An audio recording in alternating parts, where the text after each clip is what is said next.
నిన్న పెహల్గాం ఒక పర్యాటక ప్రాంతం కాశ్మీర్లో, అక్కడ పాపం యాత్రికులు నిరాయుధులు, వాళ్ళ దగ్గర ఆర్మ్స్ లేవు, గన్స్ లేవు, వాళ్ళ మీద వాళ్ళు సంతోషంగా ఒకరు బేల్పూర్ తింటున్నారు, ఒకరు పాపం హానిమూన్కి వచ్చినారు. అకస్మాత్తుగా మిలిటరీ దుస్తులలో ఉగ్రవాదులు అనాలా, వాళ్ళను రాక్షసులు అనాలా, పాకిస్తాన్ ప్రోద్బలంతో వచ్చినటువంటి టెర్రరిస్టులు ఆ యాత్రికుల మీద కాల్పులు జరిపిన విషయం 28 మంది ఊచ కోతను, అది మానవాళికే మచ్చ అనుకోవాలి, అసలు మానవత్వం పోయిందా అనుకోవాలి. వాళ్ళు అడిగిన ఒకటే ప్రశ్న, నువ్వు హిందువా కాదా అని.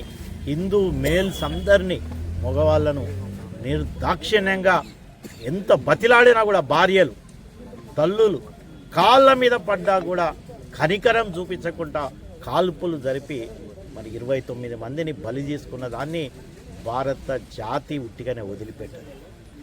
తస్మాత్ జాగ్రత్త. పాకిస్తాన్ అనుకుంటుంది కావచ్చు ఇంతటితో అయిపోయిందని. కాదు, ఇది మొదలైంది బిడ్డ.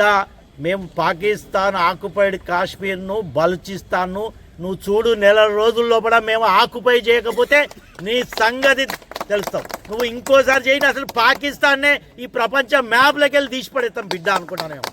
ఇది మామూలు విషయం కాదు. ఇది మేమేమి ఇక్కడ ఉట్టిగా ఉండట్లేదు.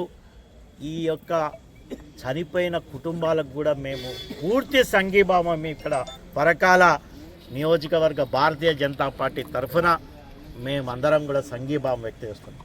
మీరు ఒక్కలే కాదు, మీ కుటుంబాలకు తోడుగా మొత్తం భారత జాతి 140 కోట్ల మంది మీ వెనకాల ఉన్నారు. ఈరోజు మామూలు విషయం. మీరు ధైర్యంగా ఉండండి.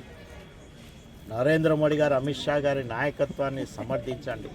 వాళ్ళు దీనికి బదలా తీసుకుంటాం, మీరు ఊహించరని చెప్పారు. కాబట్టి ప్రజలందరం కూడా ధైర్యంగా ఉండాలి. ఈరోజు పరకాల పట్టణంలో మరి ఆ యొక్క మృతుల కుటుంబాలకు సంఘీభావంగా, రెండవది ఆ పాకిస్తాన్ ప్రోద్బలంతో వచ్చినటువంటి టెర్రరిస్టులను ఖండించడానికి, ఆ చర్యను ఖండించడానికి ఈరోజు కొవ్వొత్తుల ర్యాలీలో అందరూ మరి ప్రజలు కూడా చాలా ఉత్సాహంగా పాల్గొన్నారు. అంటేనే జాతి మొత్తం ఈ యొక్క మృతుల కుటుంబాల వెనుక ఉన్నదని తెలియజేస్తూ, ఇట్లాంటి మళ్ళా పునరావృతం అయితే కానీ ఇంకా పాకిస్తాన్ మ్యాప్లో ఉండదని మరొక్కసారి హెచ్చరిస్తూ, భారత్ మాతాకి జై.